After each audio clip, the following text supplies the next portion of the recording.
پر ہونے کے باوجود جھگڑا چھوڑ دینا۔ جو آدمی حق پر ہے اور پھر اس کے حق کو دبایا جا رہا ہے، اس کے حق کو مارا جا رہا ہے، اس کو ناحق ستایا جا رہا ہے، اور وہ پھر بھی جھگڑے سے بچ رہا ہے، تو اللہ تبارک و تعالیٰ کے رسول حضور پاک صلی اللہ علیہ وسلم نے اس پر اس کے لیے بشارت بیان فرمائی ہے۔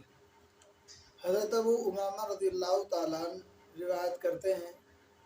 کہ حضور پاک صلی اللہ علیہ وسلم نے ارشاد فرمایا کہ جو آدمی حق پر ہو، حق پر ہونے کے باوجود وہ جھگڑا چھوڑ دے، تو اللہ کے رسول صلی اللہ علیہ وسلم جنت کے اندر اس کے لیے ایک گھر کی ذمہ داری لیتے ہیں۔ ابو داؤد شریف کی روایت ہے،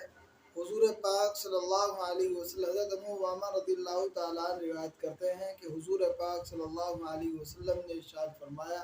کہ میں اس آدمی کے لیے جنت کے اطراف میں ایک گھر کی ضمانت لیتا ہوں، میں اس آدمی کے لیے جنت کے اطراف میں ایک گھر کی بشارت دیتا ہوں جو آدمی حق پر ہونے کے باوجود جھگڑا چھوڑ دے۔ یعنی حدیث کا مطلب یہ ہے کہ وہ آدمی حق پر تھا اور دوسرا آدمی اس کا حق دبا رہا ہے، اور ظاہری طور پر معلوم ہے کہ اس کا حق دبایا جا رہا ہے اور اس کو ناحق ستایا جا رہا ہے، یہ حق اسی کا تھا، اسی کو ملنا چاہیے تھا، اس کے باوجود بھی حقدار نے جھگڑے سے بچنے کے لیے اس حق کو چھوڑ دیا ہے، تو اللہ کے رسول صلی اللہ علیہ وسلم نے اس کے لیے بشارت فرمائی ہے کہ جنت کے اندر میں اس کے لیے ایک گھر کی ضمانت لیتا ہوں کہ اس کو اللہ کے رسول صلی اللہ علیہ وسلم